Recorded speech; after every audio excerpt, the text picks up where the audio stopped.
예, 안녕하십니까. 오늘은 우리나라의 경제 정책에 대해서 한번 얘기하는 시간을 가지도록 하겠습니다.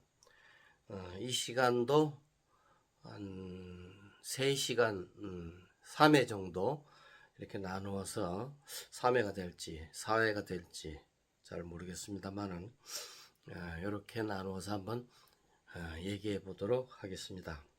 사실 이 글은 2017년 8월경에 지금부터 8년 전쯤 됩니까? 문재인 정부가 들어서서 각종 그 정책 자체가 반 시장주의, 반 자유주의, 자본주의에 역행하는 그 너무나 많은 정책들을 쏟아냈기 때문에 그에 대한 우려로 제가 글을 개인적으로 썼다가 이것을 그 어떤 각종 신문지상에 제가 제 돈으로 낼까 막 이런 생각까지 하면서 만들었었습니다. 그리고 결국은 그렇게는 못하고 네이버 블로그에 올렸다가 다시 제가 그 내용을 이 유튜브를 통해서 한번 얘기를 해볼까 해서 오늘 이 시간을 마련했습니다. 비록 이것이 8년 전의 이야기이긴 하지만은 문재인 정부, 윤석열 정부, 그 다음에 이재명 정부에 이르러서 또다시 이런 우려가 크기 때문에 그때 그 내용을 그대로 얘기를 하고자 합니다. 똑같은 그 어떤 우려가 똑같이 재현되기 때문에 큰 뭐 차이가 없으리라고 생각하기 때문에 그때를 회상하면서 여러분들이 한번 현재의 어떤 경제 정책을 회상해 보시기를 바랍니다. 2017년 8월 2일 문재인 정부의 부동산 정책 발표 직후 2017년 8월 3일 제가 이 글을 썼는데요. 아무쪼록 이 경제 정책이 올바른 방향으로 갈 것을 기대하면서 쓰고 있습니다. 필자가 뭐 잘못 아는 지식도 많을 것이며 경제의 부정적인 측면만을 부각하고 있을지도 모르겠지만은 현재의 정책 방향이 세계가 지향하는 시장주의에 근본적으로 반하기 때문에 향후 뭐 빠르게는 2, 3년 내지는 뭐 다음 정부 이때의 다음 정부라는 것은 뭐 윤석열 정부가 될 것이고 지금의 상태로 시작하면은 이재명 정부 이후의 정부가 되겠죠. 그게 경제에 상당한 후유증을 주게 될 것이 자명하다라고 생각하게 합니다. 아무쪼록 세계 경제의 어떤 회복, 사실 이 회복이라는 것은 2007년 서브프라임 모기지 이후에 세계 경제의 어떤 저조함, 여기에서부터 회복의 어떤 상황, 이런 상황에서 그냥 가만히 둬도 될 것을 이상한 정책들을 펴므로써 큰 타격을 줄 것이 우려가 되는 겁니다. 인체라는 것은 체내 혈액이 잘 돌아야, 즉 순환기 계통에 이상이 없어야 건강한 것 아니겠습니까? 경제도 마찬가지다. 돈이 돌아야 건강한 경제가 되는 것이죠. 경제 주체들 간의 돈 거래를 활성화하는 것이 침체된 경기를 살리는 방법이죠. 돈의 순환이 빠르면 빠를수록 경기는 상승케 되고 좋아지는 것이죠. 반대로 돈의 순환을 막는다면은 경제는 상하수구가 막히는 우려이 생기는 것입니다.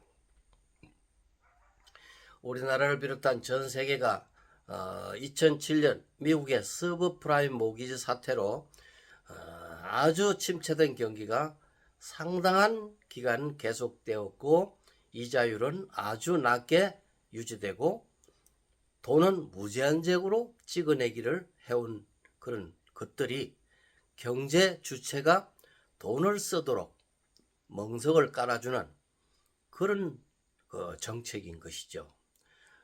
경제 주체들이 돈을 써서 거래가 활성화해서 경기를 살리려는 정부 주도의 경기 활성화 정책이다.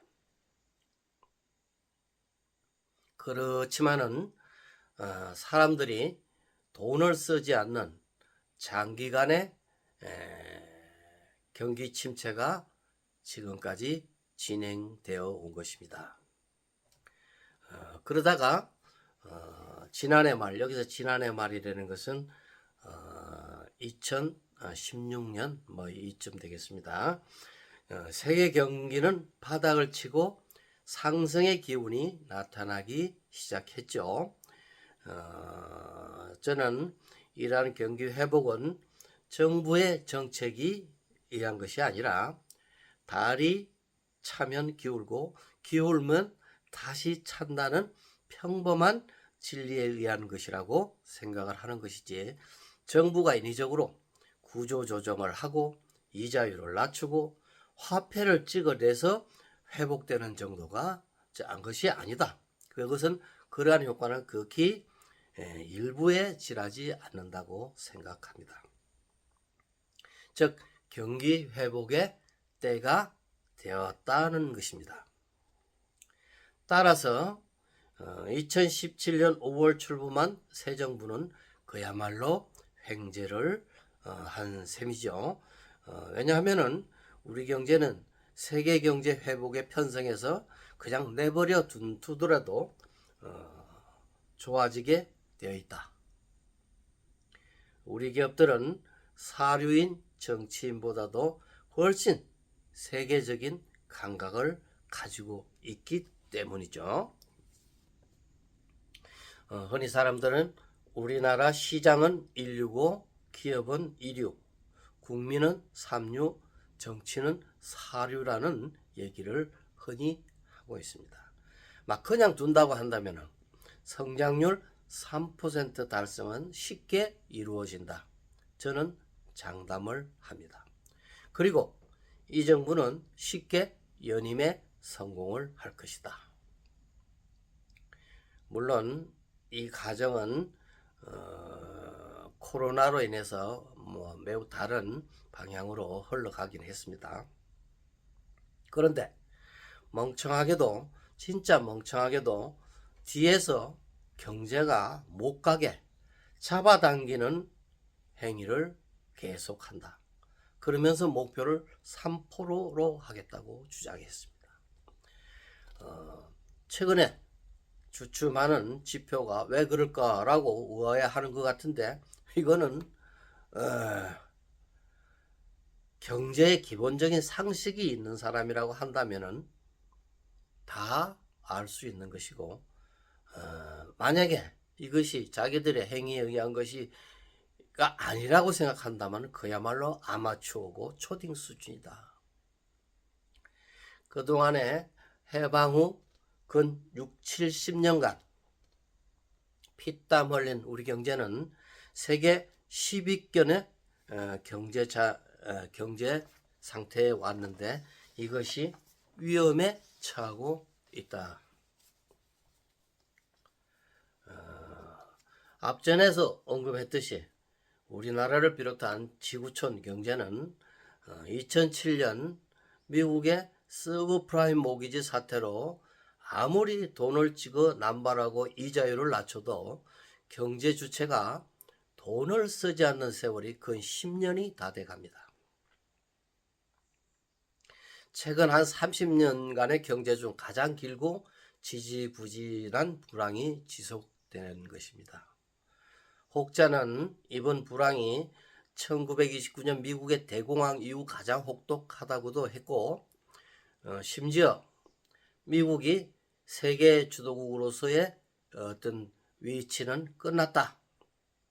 중국의 부상을 점치고 세계 경제 재편에 대한 시각이 석학들의 입에서도 많이 회자되었습니다.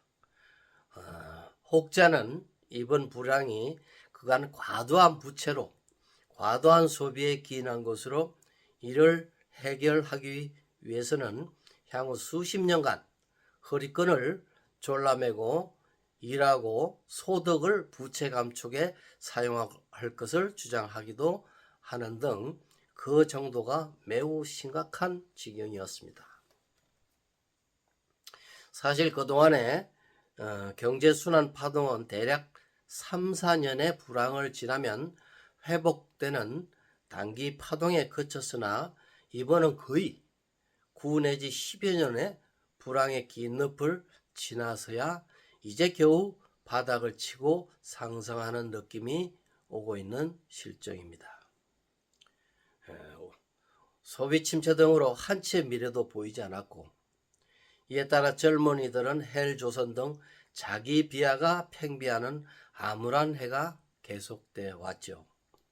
이 와중에 기자들의 기사는 경제의 기초이론이나 상당 기간의 히스토리를 알지 못하면서 단기간의 움직임만 가지고, 심지어 하루 이틀의 변화와 같은 것들을 가지고 많은 엉터리 기사를 남발하였죠.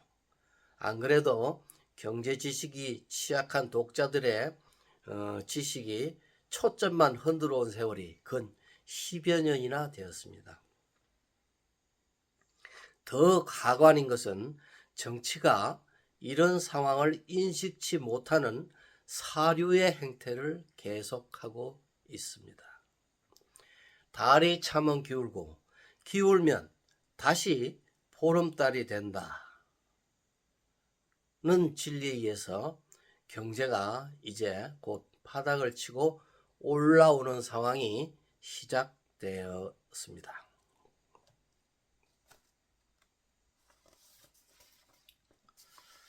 그런데 이 정부는 위험스러운 정책을 내놓고 있습니다. 경기가 좋지 않을 때는 경제 주체가 돈을 쓰도록 하는 것, 이것이 정부의 역할입니다. 그동안 우리나라를 비롯한 각국의 정부가 한 일은 중앙은행으로 하여금 화폐를 찍어내고 이자율을 낮추는 것인데도, 이것은 경제 주체가 금융기관으로부터 돈을 많이 빌려서 소비를 많이 하고, 소비가 증가하여 제품 가격이 오르고, 그 제품을 생산하는 기업은 설비를 늘려 추가 고용 등 투자를 늘리는 선순환을 기대하는 단지 그 이유인 것입니다. 즉 경제 주체가 가게, 기업, 정부가 금융기관으로부터 돈을 빌려 소비, 투자하라는 것이죠. 이러한 단순한 경제 논리를 정부는 모르고 있다. 최근 정부가 시행하는 정책을 한번 생각해 봅시다. 시간상 중간이긴 한데 이 시간이 조금 너무 길면 유튜브 올리는데 지장이 있기 때문에 여기서 일단 끊도록 하겠습니다.